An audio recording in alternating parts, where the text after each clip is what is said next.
Break کے بعد ایک بار پھر سے خوش آمدید کہتے ہیں آپ کو. خیر مقدم ہے ناظرین. احساس قربانی اپیل 2024 کی یہ خصوصی ٹیلی تھون نشریات جاری ہیں. میں ہوں ڈاکٹر سید عمران ودود. ہمارے ساتھ مہمانوں کا خوبصورت پینل بھی موجود ہے, ان سے گفتگو کا سلسلہ بھی جاری رہے گا. وقتاً فوقتاً ہم کلام بھی پروگرام میں شامل کرتے رہتے ہیں, لیکن جو بنیادی مقصد ہے ہمارا, جس وجہ سے ہم آپ کے سامنے یہاں پر موجود ہیں, وہ آپ تک احساس کی قربانی اپیل پہنچانا ہی ہے کہ اگر آپ اس مرتبہ قربانی کر رہے ہیں تو اپنی قربانیوں میں احساس فاؤنڈیشن کو بھی شامل کرنے کی کوشش کریں, چونکہ obviously یہ وقف قربانی ہے. اس میں نہ صرف وہ قربانی کا معاملہ, پھر گوشت کی تقسیم کا معاملہ, اور پھر گوشت کی تقسیم میں بھی ایک جو بہت اچھی اور خوبصورت بات ہے کہ نہ صرف احساس کی جانب سے یہ گوشت کچا تقسیم کیا جاتا ہے, بلکہ باقاعدہ پکا کر بھی تقسیم کیا جاتا ہے. ہمارے مختلف دسترخوانوں پر, مختلف شاہراہوں اور چوکوں پر, خصوصی طور پر ہسپتالوں کے قرب و جوار میں آپ دیکھتے ہیں کہ احساس کی جانب سے یہ دسترخوان لگائے جاتے ہیں. پھر لوگوں کے گھروں تک بھی یہ پہنچایا جاتا ہے, چونکہ ہمارے والنٹیئرز ہی ہمیں بتاتے ہیں کہ بہت سے گھرانے ایسے ہیں کہ اگر ہم انہیں گوشت دے بھی دیں تب بھی ان کے پاس دیگر لوازمات, وہ خوردنی تیل, وہ مسالہ جات اور دیگر انگریڈینٹس موجود نہیں ہیں کہ وہ اسے پکا بھی سکیں. تو اگر وہ پکانے کی کوشش بھی کریں گے, یا تو بہت ہی ایک عام سا ایک سطحی لیول کا سالن جو ہے وہ بنا پائیں گے, یا اس طرح کی کوئی چیز ہوگی کہ وہ شاید وہ گوشت ہی خراب کر بیٹھے. ان کے پاس استطاعت کیپیسٹی اس کی بھی نہیں ہے کہ وہ پکا سکیں. اس میں ایک بڑا اہم کانسیپٹ یہ ہے کہ یہ جو بقرعید کا تہوار ہے یہ ایک طرح سے جڑا ہے مختلف قسم کی ڈشز کے ساتھ بھی, ہے نا. ہم اپنے لیے پسند کرتے ہیں اور ہم چاہتے ہیں کہ جب بھی یہ بقرعید کا موقع آئے تو جہاں پہ ہم قربانی کرتے ہیں اور دیگر چیزیں, تو وہاں پہ ہم طرح طرح کے پکوان بھی ٹرائی کرنے کی کوشش کرتے ہیں. ہمارے گھروں پر بھی وہ پکوان بنائے جاتے ہیں. پھر دوستوں کی گیدرنگس بھی ہوتی ہیں, فیملی گیدرنگس بھی ہوتی ہیں, اور ہم کوشش کرتے ہیں کہ مختلف نئی ڈشز تیار کریں. اور پھر باربیکیو کا ایک بڑا اہم معاملہ ہوتا ہے, اور ہم بڑے شوق سے, بڑے اہتمام کے ساتھ باربیکیو بھی کرنے کی کوشش کرتے ہیں اپنے لیے. تو بالکل احساس بھی اس چیز کو سمجھتا ہے کہ جو چیز ہم اپنے لیے پسند کر رہے ہیں, یہ حدیث پاک بھی ہے کہ جو تم خود کے لیے پسند کرو وہی اپنے مسلمان بہنوں اور بھائیوں کے لیے پسند کرو. تو احساس فاؤنڈیشن اس چیز کو بھی مد نظر رکھتے ہوئے یہ قربانی کے گوشت کو باربیکیو کر کے بھی لوگوں تک پہنچانے کی کوشش کرتا ہے. پھر جو قربانی کے بعد چرم قربانی کا معاملہ ہے کہ چرم قربانی بیچی جاتی ہے, اس سے جو رقم حاصل ہوتی ہے وہ احساس اپنے ان تمام پروجیکٹس میں استعمال کرتا ہے جو سارا سال جاری رہتے ہیں. وہ چاہے مسجد کی تعمیر ہو, مدارس کی تعمیر ہو, طلبہ و طالبات کو وظائف کی فراہمی ہو, کتابوں کی فراہمی ہو, یونیفارم کی فراہمی ہو, پینے کا صاف اور میٹھا پانی جن علاقوں میں موجود نہیں ہے وہاں پر کنویں کھدوائے جاتے ہیں, ٹیوب ویل لگوائے جاتے ہیں. پھر اسی طرح ہیلتھ کیمپس لگائے جاتے ہیں. صحت کا شعبہ ہے جس میں بہت سارا کام ہوتا ہے. پھر بہت سے علاقے ایسے ہیں کہ جہاں پر لوگ نمازیں پڑھنے کے لیے جو ہے وہ چھپڑے ڈال کر جو ہے وہ وہاں پہ نمازیں پڑھتے ہیں. تو وہاں پہ باقاعدہ مسجد بنا کر, ایک ساتھ میں مدرسہ تعمیر کر کے ایک معلم بھی رکھا جاتا ہے, انہیں تنخواہیں بھی دی جاتی ہیں. اس طرح کے اور دیگر بہت سے شعبہ جات ہیں. خواتین کی امپاورمنٹ کا شعبہ بھی ہے. بہت سے گھرانے ایسے ہیں جن کی ماہانہ بنیادوں پر کفالت کی جاتی ہے, انہیں راشن فراہم کیا جاتا ہے. اور اگر خدا نخواستہ وطن عزیز میں یا ملک سے باہر بھی کہیں پر اگر قدرتی آفت کا معاملہ ہو تب بھی احساس فاؤنڈیشن کی کوشش ہوتی ہے کہ وہ ہر اول دستے کا کردار ادا کرے اور فرسٹ ایڈ بھی فراہم کرے. وہاں پر جو ریہیبلیٹیشن کے لیے جو سب سے پہلے جن بنیادی چیزوں کی ضرورت ہے وہ بھی فراہم کرے, اور جب تک ریہیبلیٹیشن کا عمل مکمل نہیں ہو جاتا تو وہاں پہ خوراک کی فراہمی, گھروں کی تعمیر, مکانات کی تعمیر. ابھی پچھلی بارشوں میں ہم نے دیکھا کہ بہت سے علاقوں میں ان کے مویشی بہہ گئے, فصلیں تباہ ہو گئیں, مکانات منہدم ہو گئے. تو ان سب چیزوں کے حوالے سے بھی احساس فاؤنڈیشن کوشش کرتا ہے کہ مکانات بھی بنوائے جائیں, جو لوگوں کا نقصان ہوا ہے اس کا ازالہ بھی کیا جائے. تو یہ چرم قربانی ہمارے بجٹ کا, یعنی کہ احساس فاؤنڈیشن کے بجٹ کا ایک بہت بڑا حصہ اس چرم قربانی سے بھی حاصل ہوتا ہے. تو اگر آپ اس وقت قربانی میں حصہ لیں گے تو نہ صرف وہ سنت ابراہیمی ادا ہوگی, اگر آپ واجب قربانی کر رہے ہیں تو نہ صرف وہ واجب ادا ہوگا, آپ کو ساتھ ہی ساتھ اس کا ثواب بھی ملے گا کہ جو اس سے رقم حاصل کی جائے گی وہ اتنے ڈھیر سارے خیر کے کاموں میں اور ان کاموں میں جو سارا سال چلتے ہیں ان میں استعمال کیا جائے گا. تو اپیل آپ سے یہی ہے کہ آپ آگے بڑھیں اور احساس فاؤنڈیشن کی جانب سے کی جانے والی اس اجتماعی قربانی میں اپنا حصہ بھی ڈالیں, اور نہ صرف خود بلکہ ان دوستوں کو بھی آپ راغب کرنے کی کوشش کریں. ہماری آواز اگر ان تک نہیں پہنچ پا رہی ہے تو آپ ہماری آواز بن جائیں اور ہماری آواز کو وہاں تک پہنچانے میں اپنا کردار ادا کریں جہاں پر ویسے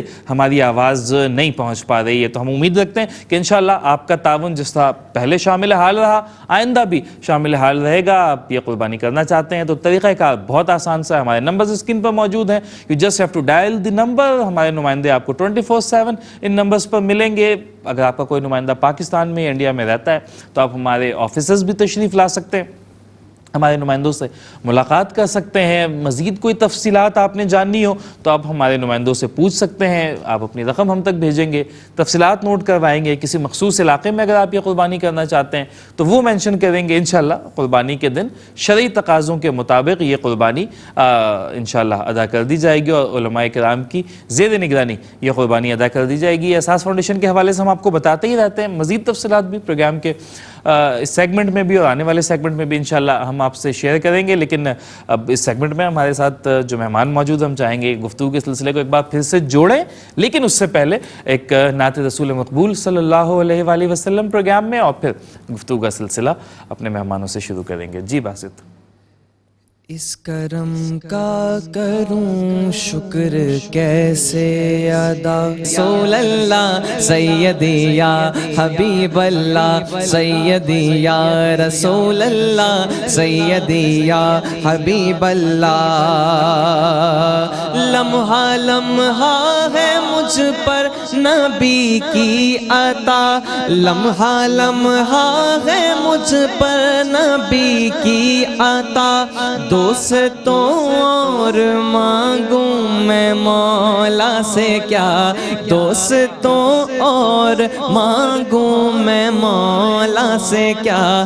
کیا یہ کم ہے کہ میرے خدا نے مجھے, کیا یہ کم ہے کہ میرے خدا نے مجھے اپنے محبوب کا امتی کر دیا.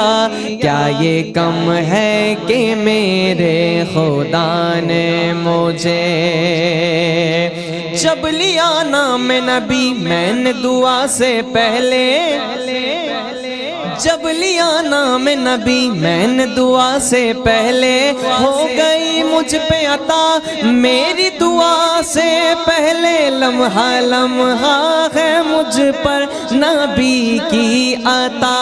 دوستوں اور مانگوں میں مولا سے کیا, کیا یہ کم ہے کہ میرے خدا نے مجھے اپنے محبوب کا امتی کر دیا. سیدی یا رسول اللہ سیدی یا حبیب اللہ. اور ذکر سرکار کی ہے بڑی برکتیں, مل گئی عزتیں راحتیں عظمتیں, مل گئی عزتیں راحتیں رفعتیں. میں گنہگار تھا بے عمل تھا مگر, میں گنہگار تھا بے عمل تھا مگر, مصطفیٰ نے مجھے جنتی کر دیا. سیدی یا رسول اللہ سیدی یا حبیب اللہ. اور جو بھی آیا ہے محفل میں سرکار کی, جو بھی آیا ہے محفل میں سرکار کی, حاضری مل گئی اس کو دربار کی, حاضری مل گئی اس کو دربار کی, حاضری مل گئی اس کو دربار کی. کوئی صدیق فاروق عثمان ہوئے, کوئی صدیق فاروق عثمان ہوئے, اور علی کو نبی نے علی کر دیا. سیدی یا رسول اللہ سیدی یا حبیب اللہ. اور کوئی مایوس لوٹا نہ دربار سے،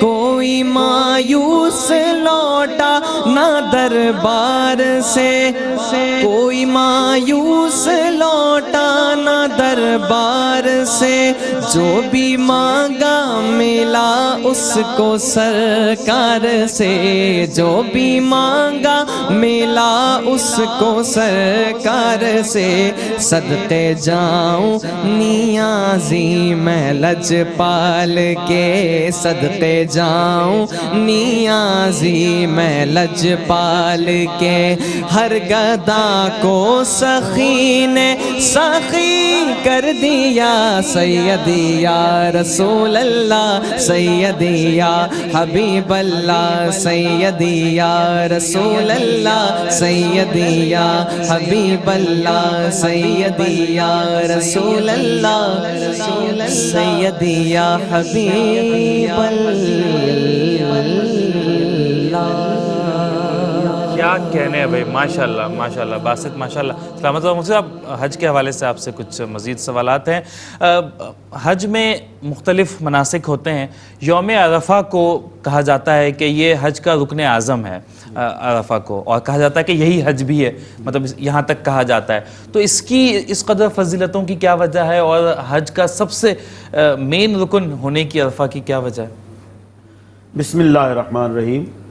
دیکھیں، بات یہ ہے، اللہ رب العالمین کا ہر حکم حکمت کے تحت ہے، اور ہر عبادت کا کوئی نہ کوئی سبب ہے اور کوئی نہ کوئی سبق ہے۔ بالکل صحیح، سبب بھی ہے، سبق بھی ہے۔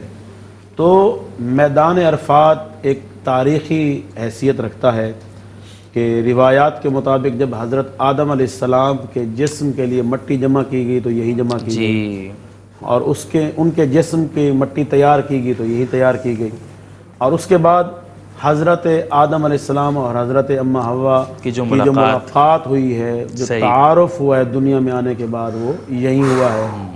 اور اس کے ساتھ ساتھ یہ میدان عرفات اللہ تبارک و تعالیٰ کے انوار اور تجلیات کی ایک خاص جگہ بھی ہے، اس لیے۔ اور ایک روایت کے مطابق میدان محشر بھی یہیں پہ برپا ہوگا۔ تو انہی وجوہات کی بنا پر جو وقوف عرفہ ہے، یہ حج کا رکن اعظم ہے اور حج کا اصل ہے۔ اگرچہ حج میں اور بھی ارکان ہیں جیسے طواف زیارت وغیرہ، لیکن یہ اہم ترین رکن ہے۔ جس طرح نماز میں سجدہ ایک بنیادی حیثیت رکھتا ہے، اسی طرح حج میں بھی یہ جو ہے بنیادی حیثیت رکھتا ہے۔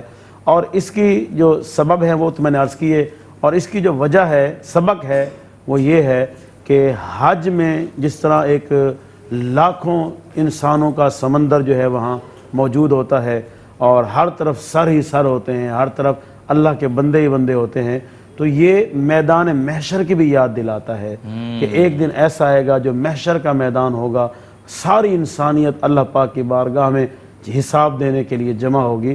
تو یہ اس کی یاد دہانی کے لیے بھی ایک اہم ترین جو ہے یہ معاملہ ہے، تو اس لیے اس کو رکن اعظم بھی قرار دیا گیا ہے۔ اور اس کے ساتھ ساتھ تقریباً انبیاء جنہوں نے حج کیا ہے، انہوں نے جو ہے یہاں ٹھہرے ہیں وہ، اور یہاں پر انہوں نے وقوف کیا ہے۔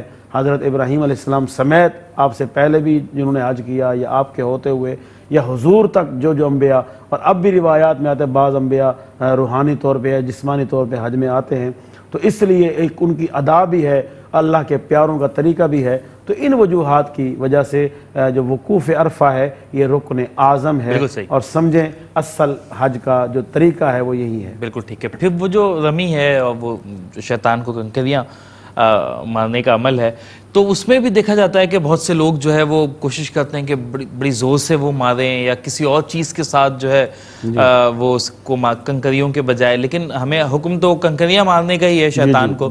تو اس حوالے سے اور اس کے پیچھے بھی کیا حکمتیں ہیں، اور کس طرح سے وہ شیطان وہاں پر قید کیے گئے، وہ قربانی جب حضرت اسماعیل علیہ السلام کی حضرت ابراہیم علیہ السلام دے رہے تھے، تو کیسے وہ وہاں پہ گاڑ دیے گئے، اور وہ اس حوالے سے بھی اصل میں یہ ہے وہاں جو پلر بنے ہوئے ہیں نا، یہ نشانی ہے، یہ نہیں ہے کہ وہاں شیطان گاڑا ہوا ہے یا قید کیا ہوا ہے، وہ ایک نشانی ہے۔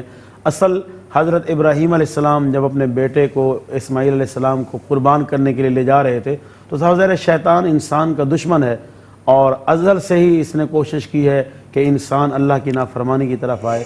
تو جب حضرت ابراہیم علیہ السلام لے کے جا رہے تھے تو شیطان نے سب سے پہلے حضرت بی بی ہاجرہ کو بہکانے کی کوشش کی اور ان کو کہا کہ آپ کو پتہ ہے آپ کے شوہر آپ کے بیٹے کو کہاں لے کے جا رہے ہیں. تو جب انہوں نے کہا کہ کوئی باپ بھی اپنے بیٹے کو ذبح کرتا ہے تو انہوں نے کہا ہاں یہ کر رہے ہیں کیونکہ یہ کہتے ہیں کہ اللہ کا حکم ہے. تو حضرت بی بی ہاجرہ سمجھ گئی یہ شیطان ہے تو انہوں نے کنکریاں اٹھا کے ماری. اسی طرح اس کے بعد اس نے حضرت اسماعیل علیہ السلام کو بہکانے کی کوشش کی تو انہوں نے بھی کنکریاں ماری. اور پھر حضرت ابراہیم علیہ السلام کو بہکانے کی کوشش کی تو انہوں نے بھی کنکریاں ماری. تو اس لیے 3 الگ الگ جگہوں پہ وہ نشانات موجود ہیں. ایک نشان وہ ہے جہاں حضرت بی بی ہاجرہ نے کنکریاں ماری, ایک نشان وہ ہے جہاں حضرت اسماعیل علیہ السلام نے کنکریاں ماری, ایک نشان وہ ہے جہاں حضرت ابراہیم علیہ السلام نے کنکریاں ماری. تو یہ ایک علامتی طور پہ وہاں جو ہے ایک پلر بنایا ہوا ہے. اور ویسے یہ لوگوں کا جذبہ ہوتا ہے کہ شیطان کی جب علامت نظر آئے تو صاف ظاہر ہے ایک غیرت ایمانی آتی ہے کہ یہی اس کی علامت ہے کہ جس نے آدم علیہ السلام سے لے کر سب انسانوں کو گمراہ کرنے کی کوشش کی ہے. تو اس لیے لوگوں کے الگ الگ جذبات ہوتے ہیں. تو یہ جو سمجھتے ہیں ہمارے سارے گناہوں کو یہی ذمہ دار ہے, جی خود کو بالکل بری ذمہ سمجھتے ہیں. بس یہ جو ہے ایک لوگوں کی سوچ ہوتی ہے. ویسے ایسا ہے کیا کہ سارے گناہ جو ہے وہ صرف شیطانی کی وجہ سے ہوتے ہیں, انسان کا خود کا کوئی قصور نہیں ہوتا؟ یہ دیکھیں اللہ تعالیٰ نے خیر بھی پیدا کی ہے, شر بھی پیدا کی ہے. شیطان شر کا نمائندہ ہے. گناہوں میں صاف ظاہر مین وجہ تو وہی ہے کیونکہ اس نے خود کہا تھا کہ میں جو ہے تیرے بندوں کے راستوں میں بیٹھوں گا, ان کو گمراہ کروں گا, ان کو آگے پیچھے دائیں بائیں ہر طرف سے گمراہ کرنے کی کوشش کروں گا. تو وہ مختلف طریقوں سے انسانوں کو گمراہ کرتا ہے.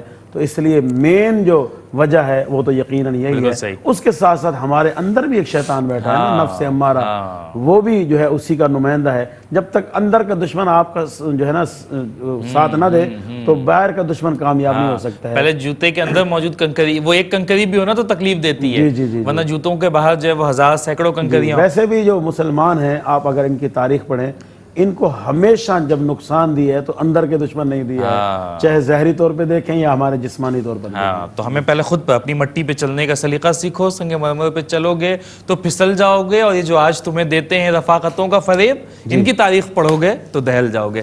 یہ باہر کے شیطان کے حوالے سے تو ہم نے بات کر لی کہ وہ وہاں جاتے ہیں تو کنکریاں مارتے ہیں.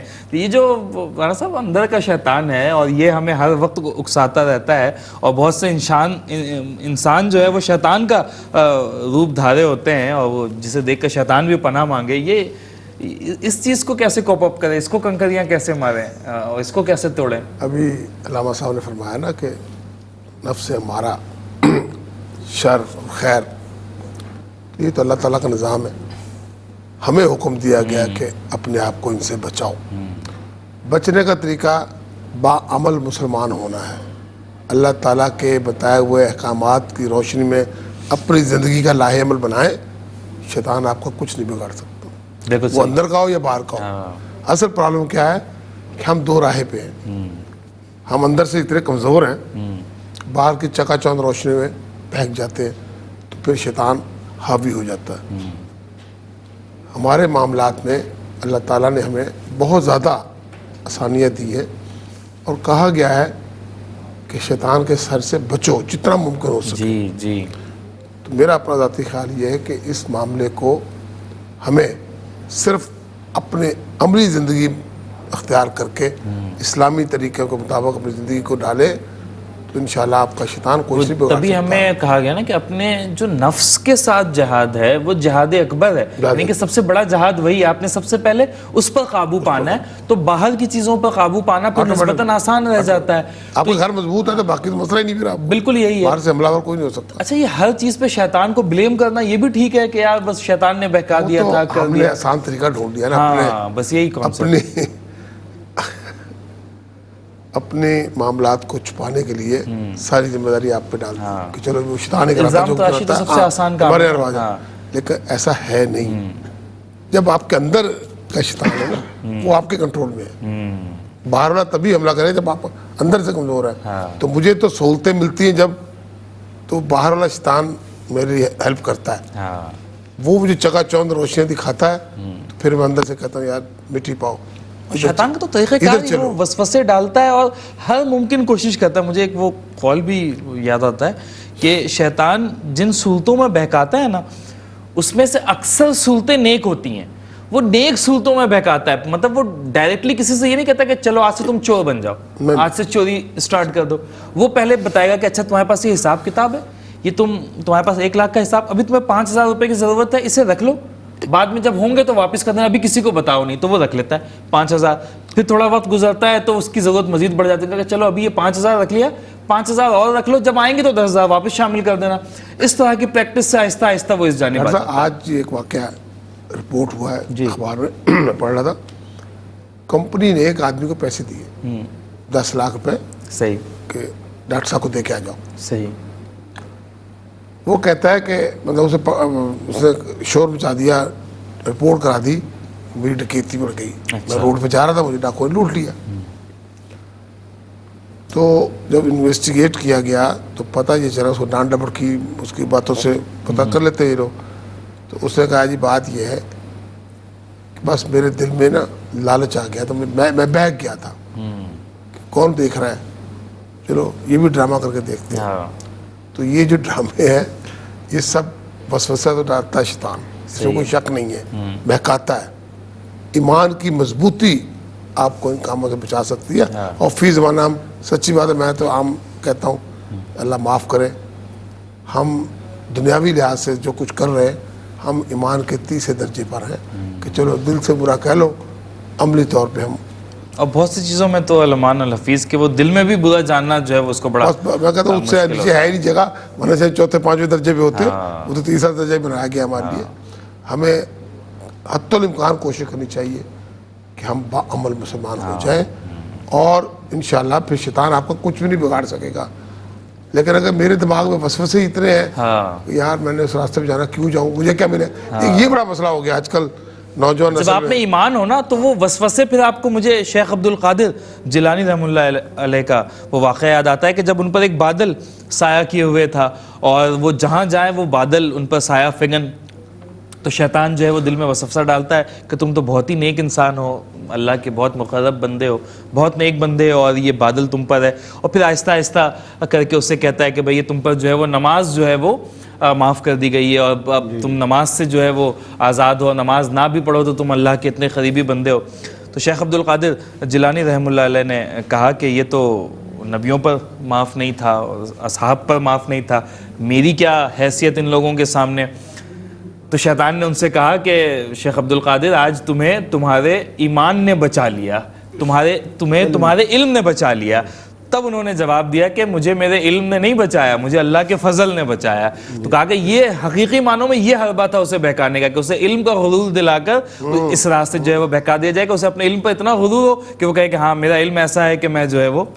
ڈاکٹر صاحب ایک چیز جو بڑی اس معاشرے میں اب سریت کرتی جا رہی ہے کہ ہم آپ پر ہمارے زمانے میں ہم علماء کی صحبت میں بیٹھتے تھے, مسجد میں جاتے تھے, مساجد میں جا کے جتنا علم ہم نے دینی سیکھا وہ علماء کرام کی گفتگو سے سیکھا. صحیح. پڑھنے پڑھانے کا تو تفریق اس وقت تھی نہیں, عام سادہ سے لوگ تھے, لیکن وہ جا کے جب مسجد میں بیٹھتے تھے بات ہو کے عالم جو فرماتے تھے اس پہ وہ عمل کرتے.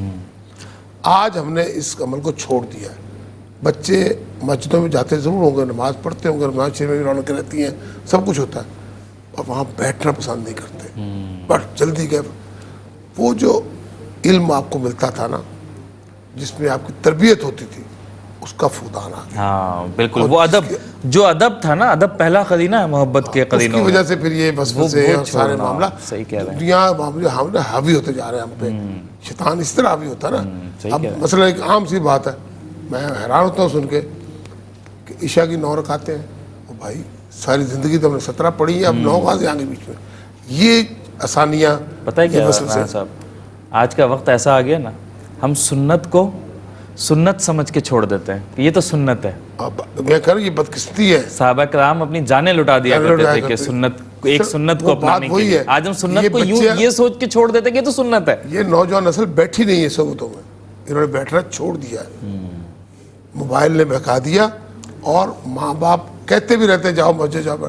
میں نے کسی نوجوان کو, جو دنیا دار لوگ باقی جن کو اللہ نے ہدایت دی ہے وہ تو ٹھیک ہے, لیکن جو بہکے ہوئے لوگ ہیں نا, جو مطلب ماڈرن ٹائپ کے لوگ, وہ اندر بیٹھ رہا پتہ نہیں, جیسے لگتا ہے کانٹے چبھ رہے ہیں ان کو مسجد میں بیٹھنے سے.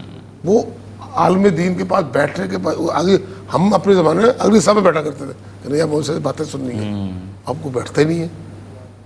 تو وہ جو ایک چیز کی کمی آئی ہے بنیاد سے دور ہو رہے ہیں ہم وہ جس کی وجہ سے بہت زیادہ خرابیاں پیدا. اور مزے کی بات کیا ہے سر، کہتا ہی کوئی نہیں ہے، نہ ماں باپ کہنے کی پوزیشن میں ہے، ان کی سنتا کوئی نہیں ہے. اور پہلے چاچا تایا ماما پھوپھا سب کا کہتے ڈر تھے ہوتا تھا. اور ڈر ہوتا تھا، ایون محلے کے محلے داروں کا. یس اب ہم نے چھوڑ دیا سارا کچھ، کوئی کہتا ہی نہیں، کسی کو سنتا ہی نہیں ہے، اپنی دوڑ میں لگا ہوا. اگر کوئی آپ تعلیم دان بھی ہیں، آپ دیکھتے ہیں کہ اسکولوں میں معاملات اور تعلیمی اداروں میں کس طرح سے اگر استاد تھوڑی سی سختی کرے تو والدین آگے کہتے ہیں ہم پیسے دے دیں پڑھانے کے، سختی کرنے کے لیے، پڑھے نہ پڑھے یہ معاملہ ہمارا. عجیب صورتحال ہو گئی ہے. یعنی میں حیران، بچوں کو اسکول نہیں بھیجتے، ٹائم کی پابندی کو احساس نہیں ہے. یہ تو ماں باپ نے، میں نے قسم، میں بہت دکھی آدمی اس معاملے میں کہ جب بچہ بغیر ناشتے کے اسکول آئے گا ہاں تو جنت تو ماں کے قدموں میں نہیں ہے. پھر میں صاحب ماؤں کو بلا کے میں نے پیرنٹ ڈے پہ کہا تھا کہ بھائی یہ ممکن نہیں ہے، اگر آپ جنت لینا چاہتی تو آپ کے بچے کو ناشتہ تو کرا کے بھیجو، منہ ہاتھ دھلا کے بھیجو، یونیفارم استری کرا کے بھیجو اس کو. آپ یہ کرتی نہیں، آپ سوئی ہوئی ہے. اور موسٹلی بچے بغیر ناشتے کھاتے ہیں. ہاں بالکل ایسے ہی وہ. اور پھر وہ ناشتے بھی جو ہے نا پھر وہ سارے کہ جسے مینوفیکچرڈ اور وہ آرگینک نہیں ہوتا، وہ کیا اسے کہتے ہیں پروسیس فوڈ جو ہوتا ہے، کہ وہ سارا وہ نگٹس بھی ہیں اس میں، وہ میکرونیز بھی ہیں، وہ نوڈلز بھی ہیں. ہاں یہ حالات بس ہو گئے معاشرے کے. وہ حالات جو ہے وہ چاہیے ابھی بھی سنبھل جائے دنیا، شیطان کو دور پھینکے. ایک 3 جگہ کنکری مارنی چاہیے، ہر جگہ کنکری مارنی چاہیے. اصل میں لوگوں کے جو ترجیحات ہیں نا وہ بدل گئی ہیں. وہ بھی بدل گئی ہیں. پہلے یہ ہوتا تھا لوگ خود عمل کرتے تھے، پھر وہ بچوں کو کہتے تھے تو ان پہ بھی اثر ہوتا تھا. اب لوگ آ کے پتہ کیا کہتے ہیں، لوگ کہتے ہیں امام صاحب دعا کریں ہمارے بچے نمازی ہو. چلو ہم تو نہیں ہو سکے، ہمارے بچے نمازی ہو. ارے جب آپ نہیں ہو سکے تو بچے کیسے نمازی ہوں گے؟ ایک بنیادی اصول اور کلیہ اور نقطہ ہے، بچے آپ کے وہ نہیں کریں گے جو آپ انہیں بتا رہے ہیں، بچے آپ کے وہ کریں گے جو آپ انہیں دکھا رہے ہیں. جو وہ آپ کو کرتا ہوا دیکھیں گے وہ کریں گے. یہ متفقہ طے شدہ اصول ہے. اگر آپ چاہتے ہیں وہ نمازی بنے، آپ نماز پڑھیں. حضرت عمر کے پاس ایک خاتون آئی تھی نا اپنے بچے کو لے کے کہ یہ میٹھا اور گڑ زیادہ کھاتا ہے، اس کو ذرا سمجھائیں. آپ نے فرمایا کل لانا. صحیح. وہ کل لے کے آئی، آپ نے اس کو سمجھایا بھی نقصان ہے، یہ ہے، وہ نہیں کھایا کرو، سمجھایا. خاتون بڑی حیران ہوئی، انہوں نے کہا حضرت یہ آپ کل بھی تو کہہ سکتے تھے. فرمایا کل میں نے اس لیے نہیں کہا کیونکہ کل میں خود کھا کے بیٹھا ہوا تھا. تو اس سمے یہ ہے کہ اللہ پاک نے فرمایا لیما تقولون ما لا تفعلون، کیوں کہتے ہو جو خود نہیں کرتے. تو خود نہیں کرتے دوسروں کو کہتے ہیں. اور یہی معاملہ ہے آج ہر جگہ پہ نا، غفلت ہے. اچھا لوگوں کی ترجیحات جیسے میں نے عرض کیا تبدیل ہو رہی ہیں. بچہ اگر اسکول نہیں گیا تو والدین کو ٹینشن ہوگی، بچہ اگر ٹیوشن نہیں گیا والدین کو ٹینشن ہوگی، والدین اس کو ڈانٹیں گے، پوچھ گچھ کریں گے کہاں تھا. بچہ اگر نماز پہ نہیں گیا تو والدین کو کوئی معاملہ نہیں ہے، کوئی مسئلہ نہیں ہے، کوئی فکر نہیں ہے. تو اس لیے ہمیں اپنی ترجیحات کو تبدیل کرنا پڑے گا. ہمیں مساجد کے ساتھ، علماء کے ساتھ، مدارس کے ساتھ اپنا تعلق مضبوط کرنا پڑے گا. ان کی گفتگو سننی پڑے گی، دین سیکھنا پڑے گا. دنیا بھی سیکھیں لیکن دین کم از کم اتنا تو سیکھیں جتنا ہم پر فرض ہے. ہر مسلمان پہ جو سیکھنا فرض ہے وہ تو ہمیں آنا چاہیے نا، پتہ ہونا چاہیے. تو ترجیحات جو ہیں، اکبر الہبادی نے کہا تھا کہ لوگوں نے لکھوائی ہے رپورٹ جا کے تھانے میں کہ اکبر نام لیتا ہے خدا کا اس زمانے میں. تو یہ وہی ہے کہ وہ جو توحید، فرزندان توحید ہیں، وہ ان کے لیے زندگی جو ہے وہ مشکل بنائی جا رہی ہے. ناظرین، میں احساس کے حوالے سے کچھ تفصیلات بھی ساتھ ساتھ چاہوں گا کہ آپ سے شیئر کرتا رہوں. ویسے آپ جانتے ہی ہیں کہ اگر آپ پاکستان میں قربانی کرنا چاہتے ہیں، احساس کی قربانی اپیل 2024 میں جو یہ وقف قربانی کی جا رہی ہے، اور آپ چاہتے ہیں کہ پاکستان میں ایک مکمل گائے آپ قربان کریں، اور آپ یو کے سے ہمیں دیکھ رہے ہیں، تو آپ نے 455 یو کے پاؤنڈز کے ساتھ تعاون کرنا ہوگا. اگر آپ چاہتے ہیں کہ یہ گائے میں ایک حصہ آپ پاکستان میں کریں اور آپ یو کے سے ہمیں دیکھ رہے ہیں تو 65 یو کے پاؤنڈز ہے. ایک بکرا پاکستان میں آپ قربان کرنا چاہتے ہیں تو 135 جی بی پی یعنی کہ گریٹ برٹن پاؤنڈز ہے. اگر آپ چاہتے ہیں کہ یہ قربانی انڈیا میں کی جائے، ایک مکمل گائے انڈیا میں قربان کی جائے، تو it's 175 Great Britain pounds. Share in cow is of pounds 25 U K pounds اور گریٹ برٹن پاؤنڈ. اگر آپ ایک بکرا قربان کرنا چاہتے ہیں انڈیا میں تو یہ 120 یو کے پاؤنڈز ہے. اسی طرح سے قربانی کی سہولت پاکستان میں بھی ہے، اور اگر آپ ہمیں یو ایس اے سے دیکھ رہے ہیں، پاکستان میں ایک مکمل گائے 560 US ڈالرز, گائے میں ایک حصہ 80 US ڈالرز. ایک بکرا پاکستان میں قربان کرنا چاہتے ہیں تو 175 US ڈالرز. قربانی اگر آپ انڈیا میں کرنا چاہ رہے ہیں اور آپ امریکہ سے دیکھ رہے ہیں تو آپ نے 259 US ڈالرز کا تعاون کرنا ہوگا. گائے میں ایک حصہ 37 US ڈالرز, ایک بکرا 160 US ڈالرز. قربانی کی سہولت جموں کشمیر میں بھی ہے, وہاں پہ ایک مکمل گائے 574 US ڈالرز, گائے میں ایک حصہ 82 US ڈالرز, اور ایک بھیڑ اگر آپ وہاں پہ قربان کرنا چاہتے ہیں تو وہ 195 US ڈالرز میں آپ کر سکتے ہیں. بہت سے لوگ الحمدللہ رابطہ کر رہے ہیں, اور میں چاہتا ہوں کہ کچھ دوستوں کے نام بھی, کچھ اپنے ڈونرز کے نام بھی ساتھ ہی ساتھ بتاتا چلوں. مسٹر عبدالعزیز ہود بھائی ہیں جنہوں نے USA سے رابطہ کیا ہے اور پاکستان میں انہوں نے خواہش ظاہر کی ہے کہ ان کی جانب سے ایک بکرا قربان کیا جائے. بہت شکریہ عبدالعزیز صاحب, رابطہ کرنے کے لیے انشاءاللہ آپ کی جانب سے بک کی گئی یہ قربانی ادا کر دی جائے گی. مسز زاہدہ حسین ہیں UK سے, انہوں نے 3 حصے گائے میں لیے ہیں اور ان کی جانب سے یہ قربانی ان کی خواہش ہے کہ انڈیا میں پرفارم کی جائے. مسز زاہدہ حسین آپ کا بھی بہت شکریہ. مسز طیبہ بھٹی ہے USA سے, انہوں نے 2 حصے 2 مکمل گائے بک کروائی ہے اور ان کی خواہش ہے کہ انڈیا میں ان کی جانب سے قربانی کی جائے. مسٹر محمد حسین ہیں UK سے, انہوں نے ایک مکمل گائے پاکستان میں بک کی ہے. مسز حاجرہ بیگ ہیں, انہوں نے USA سے رابطہ کیا ہے اور ایک حصہ لیا ہے گائے میں پاکستان میں, اور ایک راشن پیک بھی انہوں نے عطیہ کیا ہے. مسز نینا ظفر یا نینا ظفر صاحبہ ہیں USA سے, انہوں نے 2 حصے لیے ہیں پاکستان میں, اور مسز امارہ جعفری صاحبہ ہیں, انہوں نے بھی USA سے رابطہ کیا ہے اور 4 حصے گائے میں بک کروائے ہیں اور پاکستان کے لیے. تو جتنے بھی یہ ہمارے ڈونرز ہیں, مسز طیبہ بھٹی, مسٹر محمد حسین, مسز حاجرہ بیگ, مسز نینا ظفر یا نینا ظفر, مسز امارہ جعفری, آپ کا بھی بہت شکریہ آپ تمام کا کہ آپ نے رابطہ کیا, احساس فاؤنڈیشن پر اعتماد کا اظہار کیا اور یہ قربانیاں بک کروائیں. انشاءاللہ جب بھی یہ قربانی کا وقت آئے گا تو آپ کی جانب سے قربانی کے دن یہ قربانی انشاءاللہ ادا کر دی جائے گی ان تمام علاقوں میں جہاں کہ آپ نے تفصیلات لکھوائی. ناظرین, ایک نعت رسول مقبول صلی اللہ علیہ وآلہ وسلم یہاں پر پروگرام میں شامل کرتے ہیں. باسط ہمارے ساتھ بیٹھے ہیں, بہت اچھا پڑھ رہے ہیں. ایک اور نعت کی فرمائش ہے باسط آپ سے, پلیز. منگتے خالی ہاتھ نہ لوٹے, منگتے خالی ہاتھ نہ لوٹے, کتنی ملی خیرات نہ پوچھو. منگتے خالی ہاتھ نہ لوٹے, کتنی ملی خیرات نہ پوچھو. منگتے خالی ہاتھ نہ لوٹے, کتنی ملی خیرات نہ پوچھو. ان کا کرم پھر ان کا کرم ہے, ان کا کرم پھر ان کا کرم ہے. ان کے کرم کی بات نہ پوچھو. ان کا کرم پھر ان کا کرم ہے, ان کے کرم کی بات نہ پوچھو. منگتے خالی ہاتھ نہ لوٹے, کتنی ملی خیرات نہ پوچھو.